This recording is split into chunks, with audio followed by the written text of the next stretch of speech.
All right, so we're going to do the next video, the next reading. We're doing chapter 7. What we know so far is that Despero is a little bit weird. There's something not right about him. He's smaller than the other mice. He's not interested in food like the other mice. He doesn't scatter around and scramble like the other mice do. So his family's not too fond of him. They don't really like him because they're not sure what's wrong with him. They've tried to teach him to be a mouse, and he's just not good at it. And then all of a sudden he starts breaking rules, and those rules make his father call the Grand Council, this council of mice together. And the rule that he broke was sitting next to the princess and the king. They are not allowed to be seen by humans, but he went out anyway. And he went out, why? Because he wanted to hear the music. Perfect. So, chapter 7 is A Mouse in Love. We are going to find out now in the next 3 chapters what happens to Despero and what is going to happen with this council of mice that his father has called on him. So, chapter 7, A Mouse in Love. And what was our own favorite member of the mouse community doing while the sound of the mouse council drums echoed through the walls of the castle? Reader, I must report that Furlough had not seen the worst of it. Despero sat with the princess and king and listened to song after song. At one point, gently, oh so gently, the pea picked up the mouse in her hand. She cupped him in her palms and scratched his oversized ears. You have lovely ears, said the pea to him. They are like small pieces of velvet. Despero thought he might faint with pleasure of someone referring to his ears as small and lovely. He laid his tail gently against the pea's wrist to steady himself, and he felt the princess's pulse, the pounding of her heart, and his own heart immediately took up the rhythm of hers. Papa, said the pea when the music was over, I'm going to keep this mouse. We are going to be great friends. The king looked at Despero, cupped in his daughter's hands. He narrowed his eyes. A mouse, he muttered. A rodent. What? Said P. Put it down, commanded the king. No, said the P, who was a person not at all used to being told what to do. I mean, why should I? Because I told you to. But why? Protested P. Because it's a mouse. I know. I'm the one who told you he was a mouse. I wasn't thinking, said the king. Thinking of what? Your mother, the queen. My mother? Said Princess P sadly. Mice are rodents, said the king. He adjusted his crown. They are related to rats. You know how we feel about rats.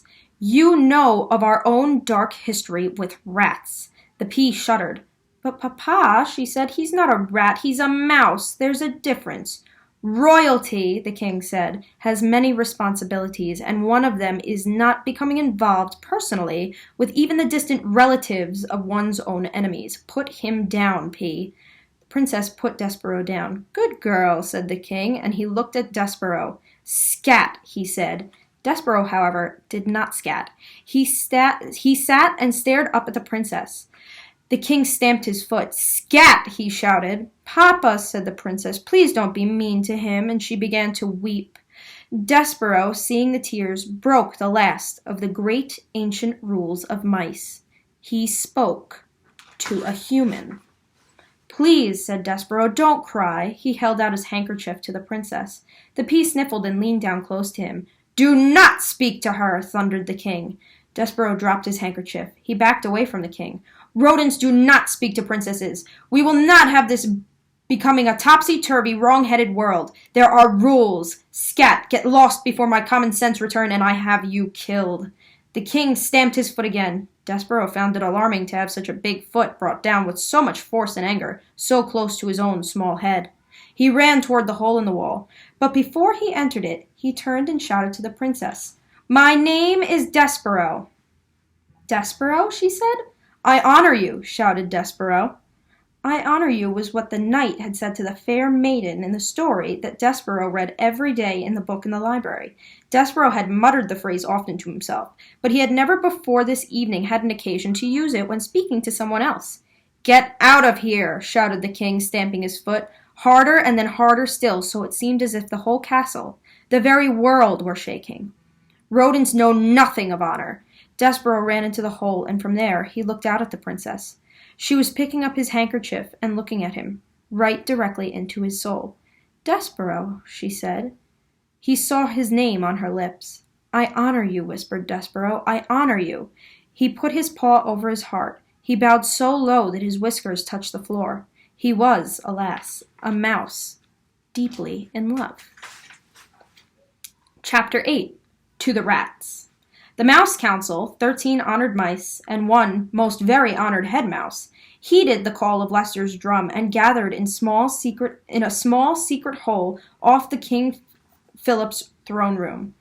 The 14 mice sat around a piece of wood balanced on spools of thread and listened in horror while Despereaux's father related the story of what Furlough had seen. At the foot of the king, said Leicester. Her fingers were right on top of his head, said Leicester. He was looking up at her, and it was not in fear. The Mouse Council members listened with their mouths open. They listened with their whiskers drooping and their ears flat against their heads. They listened in dismay and outrage and fear.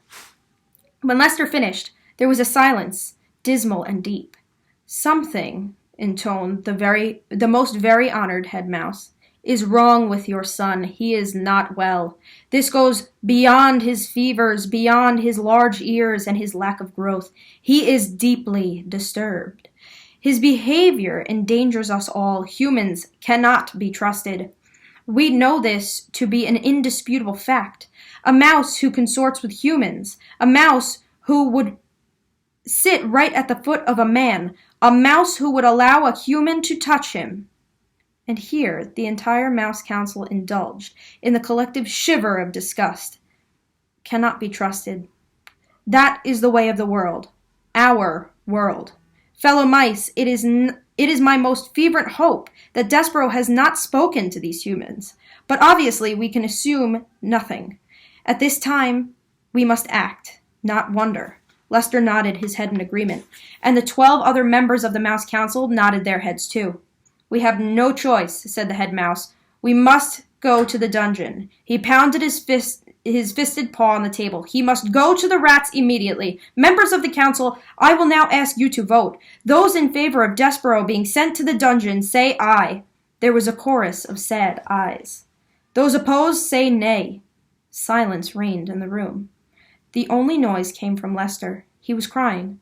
And 13 mice, ashamed for Leicester, looked away. Reader, can you imagine your own father not voting against you being sent to a dungeon full of rats? Can you imagine him not saying one word in your defense? Despereaux's father wept, and the most very honored head mouse beat his paw against the table again and said, Despereaux Tilling will appear before the mouse community. He will hear of his sins. He will be given a chance to deny them. If he does not deny them, we will be allowed to renounce them, so that he may go to the dungeon with a pure heart. Despereaux Tilling is hereby called to sit with the Mouse Council. At least Leicester had the decency to weep at his act of perfidy. Reader, do you know what perfidy means? I have a feeling you do based on the little scene that had just unfolded, but should you look up the word in your dictionary, just to be sure. Chapter 9, The Right Question.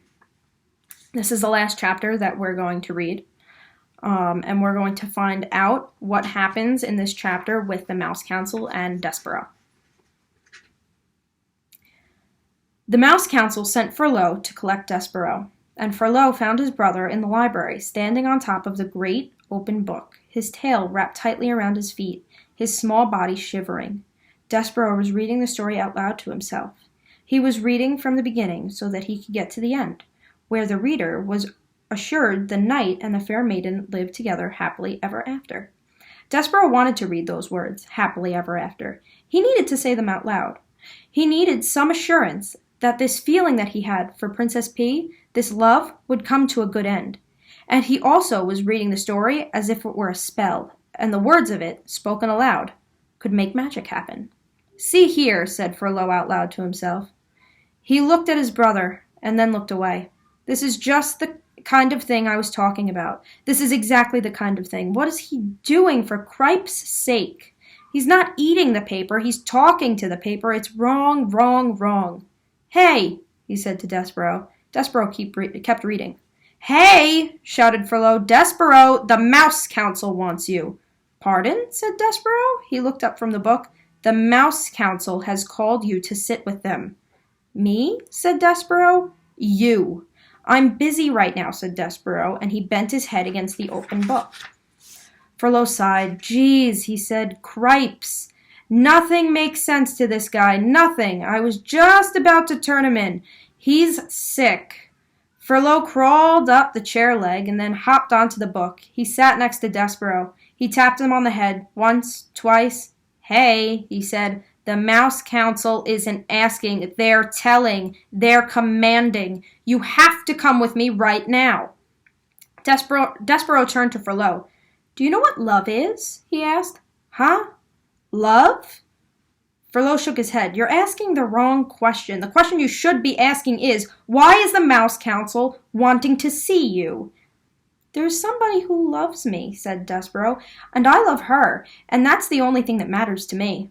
Somebody who loves you. Somebody who loves you. What difference does that make? What matters is that you're in a lot of trouble with the Mouse Council. Her name, said Despero, is P. What? The person who loves me. Her name is P. Cripes, said Frollo, you're missing the whole point of everything here. You're missing the point of being a mouse. You're missing the point of being called to sit with the Mouse Council. You've got to come with me. It's the law. You've been called. Despero sighed. He reached out and touched the word, fair maiden, in the book. He traced them with one paw, and then he put his paws to his mouth. Cripes, said Frollo, you're making a fool of yourself. Let's go. I honor you, whispered Despero. I honor you.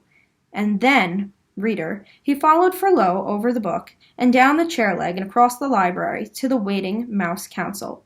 He allowed his brother to lead him to his fate. So, we just read these 3 chapters. Essentially what we learned is that Despero decided to speak to the human, Princess P. And that is the most ancient, most important law. You're not allowed to speak to humans, and he did it anyway. The Mouse Council right now does not know that he did that, but they have an idea that he probably did, because if he's sitting with this girl, he's probably going to speak to her. And we know that his father turned him in for breaking this law. And we also know that if he's found guilty, he's going to the dungeon where the rats are. We don't really know what that means. We don't know what will happen to him there. But we do know that that is what has happened so far. And if we take a look at the end of the book, Despero kind of has feelings at the end of the book. But according to his brother, they're not the feelings that he should be feeling. So in your quiz, you're going to answer a couple of questions about the book. And then you're done. And then we're going to read the next 3 chapters next time. See you guys later.